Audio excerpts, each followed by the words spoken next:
안녕하세요, 당사자입니다. 오늘은 특별한 소재는 아니지만 제가 즐겨하고 아주 자주 하는 취미 활동인 등산에 대해서 말씀드려 보겠습니다. 저는 1년의 대부분을 집과 아주 가까운 산에 자주 가는 편입니다. 일주일에 1회, 자주 가면 2, 3회 정도. 국립공원 수준은 아니지만 그 관할 구청에서 관리를 하기 때문에 등산로나 둘레길이 정비가 잘 되어 있는 편입니다. 국립공원은 도봉산이나 북한산, 좀 멀리 간다 싶으면 속리산 정도까지 가는 편인데, 아무래도 갔다 오면 하루가 거의 지나기 때문에 사실 시간을 내기가 어려운 편입니다. 대부분의 분들은 국립공원, 그 중에서도 지리산이나 한라산, 설악산 정도를 다녀와야 높은 산이라고 이야기를 하시는데, 국립공원의 특성상 등산 코스가 여러 가지로 나눠 있기 때문에 자신에게 맞는 코스를 정해서 안전하게 산행하시는 것을 추천을 드립니다. 저는 집 근처에 멀지 않은 곳에 산이 있어서 그 산을 자주 가는데요. 그 산조차도 사실은 쉽지 않습니다. 힘들어요. 얼마나 저질 체력이길래 라고 생각하시는 분들이 계시겠지만, 이유는 그 등산로 코스가 자체가 몇 개 없습니다. 처음부터 끝까지 평지가 아닌 대부분 계단입니다. 그 코스를 쉬지 않고 올라가면 정상까지 대략 한 3, 40분 정도 소요되는데요. 그 어떤 국립공원과 비교해도 둘레길이나 평지를 제외하고 그 등산의 클라이막스죠. 가파른 능선을 타고 가는 코스처럼 따로 떼어놓은, 딱 잘라놓은 코스라고 보시면 될 것 같습니다. 결코 우습게 볼 만만한 산이 아닙니다. 저 역시도 그렇게 체력이 좋지 않은 편이기 때문에 무리하지 않고 쉬엄쉬엄 올라가는 편인데, 올라갈 때마다 생각이 나는 몇 가지를 이 자리에서 말씀드리고자 합니다. 첫 번째, 등산을 하기 전에 주차장이나 등산로 초입에서 충분히 워밍업을 좀 해주시기 바랍니다. 가령 뭐 푸시업이든 스쿼트든 심장박동을 좀 빠르게 하는 부하가 좀 가는 운동을 좀 하시고 올라가시는 걸 추천해 드립니다. 보통의 일반인들은 시간을 내기가 어렵기 때문에 평소에 운동량이나 강도가 그렇게 크지는 않습니다. 이까지 정도 가지고 뭘 그래 라고 생각하시는 분들도 계신데, 그렇게 생각하시다가는 119 신세를 지거나 심장마비의 우려가 다분합니다. 왜냐? 평소에 심장박동이 많지 않습니다. 운동을 안 하는 경우에는요. 평소에 심장박동수가 그렇게 빠르지도 않고 느리지도 않습니다. 하지만 산에 오를 시에는 엄청난 부하가 심장에 자극을 주죠. 그리고 자신의 몸 상태를 전혀 모르는 상태에서 무리하게 올라갑니다. 대부분 40대 이상인 분들이 올라가다가 뇌경색이나 심근경색으로 쓰러지는 경우가 많습니다. 올라갈 때 사고가 나죠. 실제로 도봉산에서 자원봉 쪽으로 올라갈 때 구조헬기가 인명구조를 하고 있는 모습을 목격했습니다. 조심하셔야 됩니다. 여러분, 대부분 여러분들은 어떤 집안의 가장이시거든, 기둥입니다. 꼭 명심하시기 바랍니다. 둘째, 등산을 어느 정도 시작하신 후에 정신은 멀쩡한데 몸이 말을 안 듣는 경우가 있습니다. 이를테면 이 장단지 혹은 뭐 비복근이라고 하죠. 이 장단지하고 허벅지 대퇴부에 이렇게 하체 부분에 펌핑이 돼서 나름대로 좀 기분을 느끼려고 지속하시다가 다리에 쥐가 나는 경우가 다반사입니다. 어느 정도 부하가 걸렸다고 생각되시면 호흡을 좀 고르시고 미리 좀 준비해 오신 음료를 충분히 드시고 쉬셨다가 올라가시길 추천해 드립니다. 어떤 경쟁이라도 하는 것처럼 헉헉대면서 이렇게 등산객을 추월하거나 빨리 가라고 뒤에서 가까이 붙어서 올라가는, 상당히 매너가 떨어지는 행동이거든요. 굉장히 비매너적인 행동입니다. 등산 빨리 가봐야 좋을 거 하나 없습니다. 등산은요, 자연이 주는 선물입니다. 맑은 공기 마시면서 주변 환경 마음껏 감상하라고 올라가는 거지, 그게 무슨 선착순으로 1등 올라가면 무슨 포상을 주어지는 그런 게 아닙니다. 그 올라가서 자연을 만끽하라는 의미죠. 왜냐하면 아래에서는 절대 그 광경을 볼 수가 없기 때문이죠. 그렇지 않으면 불륜관계 이성이나 또는 이렇게 애인하고 같이 올라가시는 걸 추천해 드립니다. 그런 분들은 절대로 빨리 올라가지 않습니다. 왜냐? 주둥이를 털어야 되거든요. 이빨을 까야 돼요. 손도 잡아주고 땀도 닦아주고 갔다 빨리 내려와서 한잔 먹고 어느 모텔에 가서 떡을 쳐야 되나 라는 수많은 고민이 고뇌가 있기 때문에 절대 빨리 올라갈 수가 없습니다. 지금까지 불륜이 등산 가서 죽었다는 얘기 들어본 적이 없어요. 등산로 초입에 만나서 모텔로 가든가 아니면 쉬엄쉬엄 올라가든가. 셋째, 자세입니다. 자세. 산에 올라가실 때 이렇게 배낭을 메거나 힙색 같은 경우를 차고 다니시는데 산 중턱에서 이렇게 보시면 특히나 계단 오르실 때는 허리를 꼿꼿이 펴고 오르셔야 되는데 힘들다고 꼬부랑 할머니처럼 고개를 푹 숙이고 오르시는 분 계셔요. 굉장히 자세가 좋지 않아서 나중에 특정 부위까지 이렇게 무리가 갈 수도 있고요. 심호흡이 더 좋지 않습니다. 특정 장기를 이렇게 압박하는 경우도 있고요. 가급적이면 천천히 오르시더라도 여러분들 흔히 보는 양팔을 이렇게 허리춤에 축 대고 군생활할 때 교관이 호각 휘슬과 함께 양팔을 양손을 허리춤에 축 대고 올라가시는 것처럼 자신있게 꼿꼿하게 오르셔야 균형 잡힌 몸매로 등산을 하실 수가 있습니다. 넷째, 하산 시에는 반드시 등산 스틱을 사용하셔서 하산하시기를 추천해드립니다. 어디 나뭇가지 꺾어서 한쪽만 지지하고 가시는 분들이 간혹 보게 되는데 높낮이 조절 잘 하시고 양쪽으로 스틱을 사용하시길 추천드려요. 이미 여러분은 올라가실 때 하체는 이미 조져진 상태예요. 파김치가 된 상태입니다.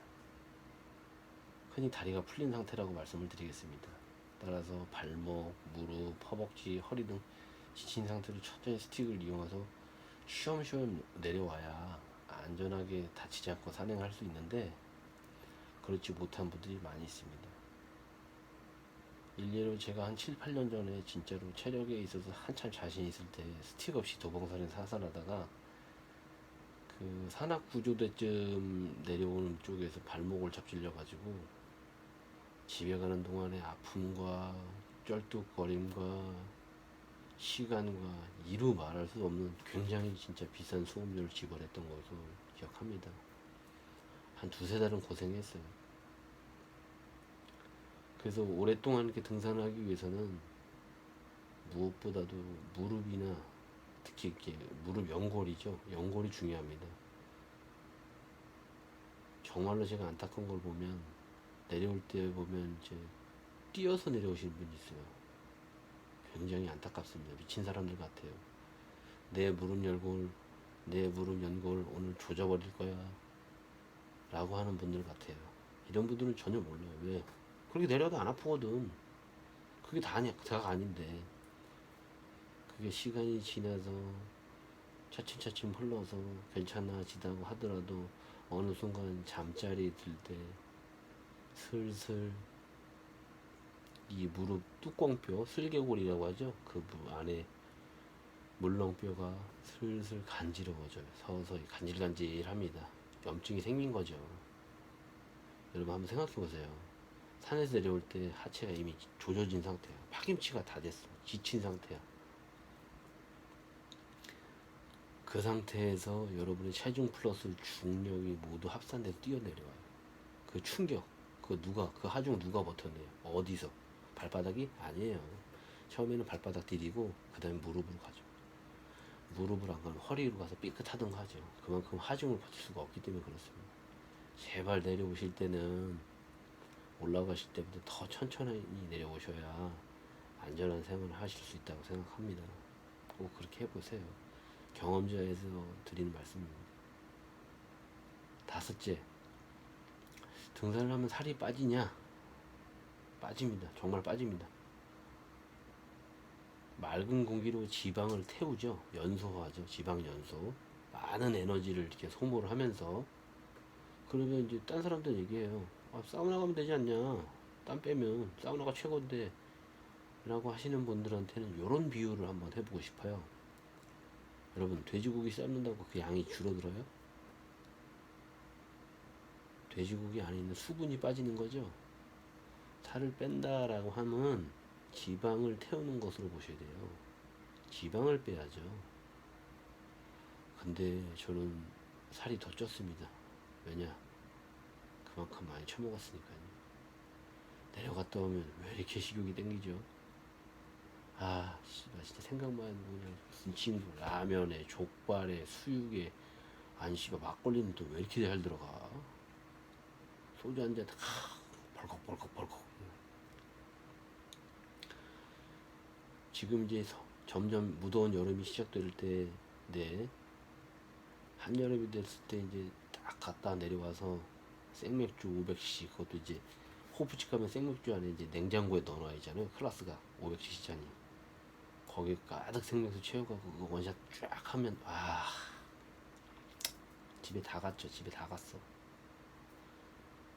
평소에는 쳐다도 안 보는 안주거리 같은 것도 그냥 쭉쭉 먹어야 됩니다. 흡수가 이건 뭐 식사량 대비해서 한 두세 배 이상 먹게 되니까 운동량 대비 체중 증가 속도가 따라가지 못해요. 더 빨라요. 엄청.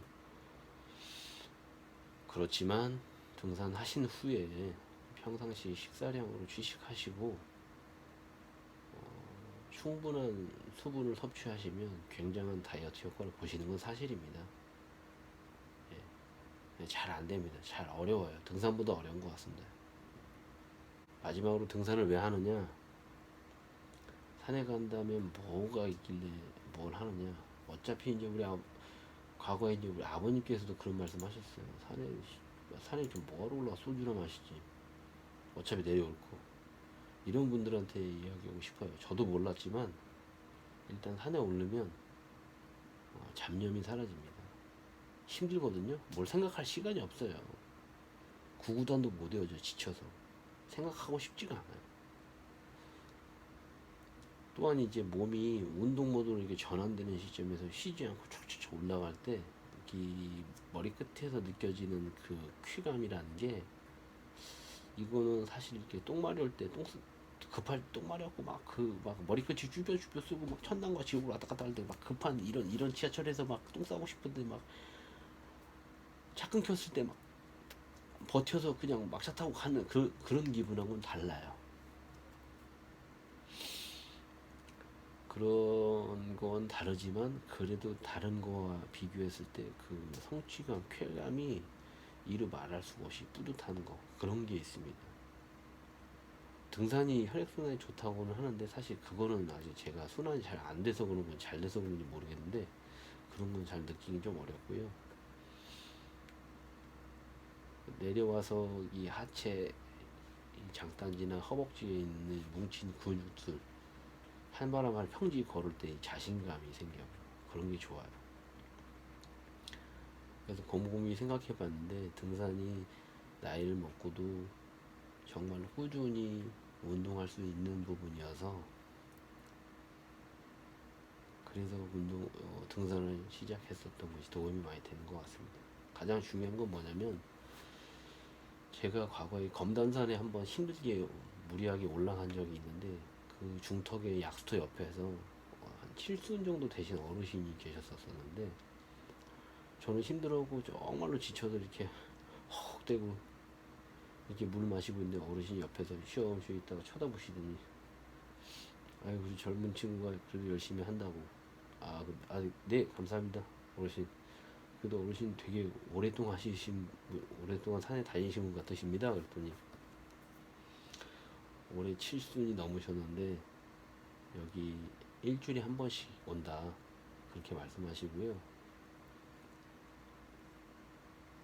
지금도 혈압, 당뇨약 안 먹는다고 하셨어요. 그리고 나처럼 산에 안 온 친구들 보면 이미 지금 저 세상 간 놈도 많고 병원에 누워있는 놈도 많다 그렇게 말씀하셨던 게 지금도 기억이 납니다. 지금도 매번 오를 때마다 새롭습니다. 힘들어요. 우습게 볼 수 있는 운동은 아니지만 그래도 해볼 만한 운동이고 즐겨하는 취미 같습니다. 우습게 보면요 항상 다치거나 무리하게 돼서 어디가 안 좋아지게 됩니다.